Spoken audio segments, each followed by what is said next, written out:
Zelensky toured an ammunitions factory that produces artillery shells. He thanked the workers there and he told them that Ukraine needs more of what they make. Zelensky and the state governor even put their signatures on some of the shells. Good news, everyone. There will be no cessation in at least one of the needless global wars in which human beings, all part of one human family, senselessly slaughter one another so that the interests of the military-industrial complex can continue to be fulfilled. Vladimir Zelensky is in the United States visiting munitions factories and, along with one of his chums, I believe he's even signing bombs that may yet one day be used to kill, and this is just another hope, innocent children. We could be so close. From November onwards, we could have a proper globalist totalitarian system where in every country in the world we have some well-meaning bureaucrat telling you they're here to help, whether it's Justin Trudeau in Canada, Macron in France, Keir Starmer here in the UK, or Kamala Harris in the United States, all of them oozing mawkishness and maudlin sentimentality, brows knitted, globalist edicts marauding forward uninterrupted, for censorship will surely then be fully immersive and totalitarian. We can cross our fingers and pray that one of the bombs that drop on the children we love will have been signed by Zelensky himself. Ukraine's President Volodymyr Zelensky is in the United States to present what he calls a victory plan to President Joe Biden and presidential hopefuls Kamala Harris and Donald Trump. In Pennsylvania, Zelensky toured an ammunitions factory that produces artillery shells. He thanked the workers there and he told them that Ukraine needs more of what they make. Zelensky and the state governor even put their signatures on some of the shells. This is the appalling crossover that's been taking place between the worlds of show business and the world of politics for some time now. Ultimately, show business is a managed reality where you are sold stories, narratives and artifacts that create certain states within you. Increasingly, we're beginning to realize that it's populated perhaps by individuals with connections that seem somewhat dubious. I'm, of course, referring to the ongoing Diddy investigations and the mysteries that surround the death of Jeffrey Epstein, whose client list still hasn't been released as yet. Who were taking those trips on those planes? Suddenly you have a figure like Zelensky himself, a former show business personality, presented as a statesman, making appeals for revenue and blood money on corporate TV shows, on award shows, turning up and glad-handing JP Morgan and making all sorts of requests and requirements for further, ultimately, US taxpayer money and British taxpayer money to perpetuate a war that's unwinnable against the nuclear superpower. And in the end, when you know that the simulacrum is glitching, when you know that this synthetic reality that they lay like renewed scales across your eyes is beginning to become evident, you have the ludicrous and obscene spectacle of Zelensky signing bombs. Imagine for a moment that was Donald Trump with his characteristic zigzag heart monitor mad signature on a set of missiles bound for who knows where, for whatever conflict. Choose the conflict that you don't agree with. I don't agree, obviously, with any of them.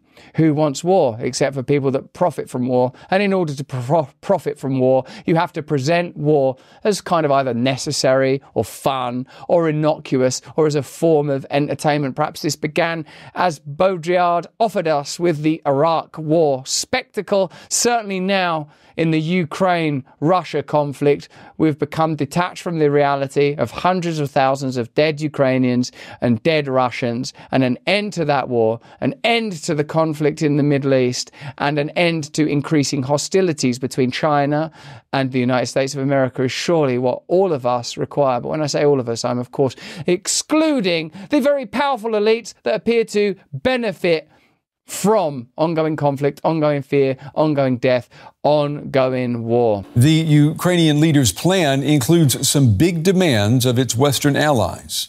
For its part, Ukraine's strategy continues to involve hitting inside Russian territory with drones. Ukrainian President Volodymyr Zelensky says his detailed victory plan could help turn the tide. He says it gives Ukraine the, quote, strongest possible position to bring peace closer. The strongest possible position to bring peace closer. It does seem like an extraordinary claim while signing bombs in a munitions factory. If you've done any investigations into some of the relationships between Ukrainian government officials and the Ukrainian government broadly and an organization like BlackRock, if you've done any research into the origins of that conflict, you will be extremely dubious that a peaceful outcome is in the offing if this is the path that we, and I say we because we're funding it. U.S. media reports that officials have seen elements of the victory plan and are confident that it can work. But Joe Biden will be the first person to see the entire plan. But he may not remember it. Zelensky said that if the U.S. doesn't sign off, war may continue for years. Okay, let's have a look at Glenn Greenwald's response and I think Charlie Kirk's response in there. This is Charlie Kirk, a Rumble pundit and conservative commentator. Joe Biden and Kamala Harris just flew a foreign leader into a swing state on a military plane during early voting of an election year so that this foreign leader could campaign on their behalf against Trump. This is an overt foreign election interference. The direct use of a foreign power with its own interest to meddle in American elections. It's all financed with taxpayer money. Whether Harris wins or loses, this should be considered an impeachable offence. It certainly highlights the fact that Zelensky's been turned into a kind of celebrity, doesn't it? Democrats spent 8 years whining about foreign interference in our sacred elections. Now they're campaigning with Ukraine's president for life in key swing states. There are no principles. There are only desirable outcomes. Let me know in the comments and chat if you agree with that. There are no principles that undergird their political movement. There are just required outcomes. Say whatever you want to say. Get Kamala Harris on Oprah Winfrey and just have a cavalcade of celebrities lighting up the screen at a time when people are surely questioning the legitimacy of celebrity as an institution due to some of the matters I've already mentioned, the ongoing Diddy investigation, the likelihood that the Weinstein problem is pretty widespread, and the fact that the Epstein files not Epstein files client list ain't been released. Files, you can forget about that. You will be long dead in the cold earth before we see any of that stuff. We can't continue to bring you this beautiful content without the support of our partners. America, listen up. First, a massive COVID-19 spike with 1.29 million cases reported daily. Then the World Health Organization declares monkeypox a global health emergency. What will they do next? Well, apparently it's going to be a bird flu summit. These aren't just coincidences. It seems that they're calculated moves to keep us fearful and controlled. Would you agree? Were you prepared for the last pandemic? 48% of Americans don't have any emergency supplies ready. We saw how the medical and pharmaceutical industries failed us last time. Are we going to count on them again this time? It's time to take control. Get the Contagion Emergency Kit from the Wellness Company. It's packed with ivermectin, hydroxychloroquine, Z-Pak, Tamiflu, and budesonide, and a nebulizer. The treatments they apparently didn't want you to have. A few clicks, and this kit will be at your door. Act now, protect your family, be proactive, and be prepared. Order your Contagion Emergency Kit today. Visit twc.health/brand. Use the promo code BRAND at checkout to save $30. That's twc.health/brand and use the code BRAND to claim your discount. These kits are limited and only available in the United States of America. God bless America. The Kamala Harris campaign does have, in addition to the support of 200 former Bush staffers and the whole Cheney family, 700 national security and military leaders endorse Harris. I wonder what that means we would have to look forward to in the next 4 years. Probably a lot of the kind of peace that Zelensky's selling us. Peace at the end of a missile. More than 700 current and former national security leaders and former military officials are endorsing Vice President Kamala Harris, signing onto a letter writing that Harris defends America's democratic ideals while former President Donald Trump endangers them. Why was it important for you all to put out this letter now? To educate and inform the American people that former President Trump is not qualified to be president of the United States again. Vice President Harris provides the strong, consistent, rational leadership that our country needs at this time. Our national security and our interests depends on strong, rational, consistent leadership which she will provide, not impulsiveness as former President Donald Trump. Impulsiveness.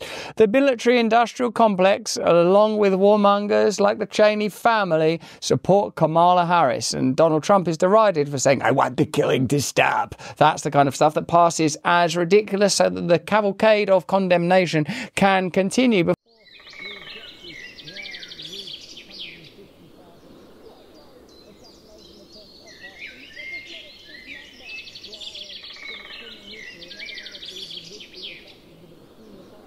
Hey, thanks for watching. If you want to see more uncensored content where free speech can flourish, join our live stream. Click the link right here to watch the next video if you want to, or become a member of a growing movement. Download the Rumble app and you'll be informed every time we make a new piece of content. Stay free.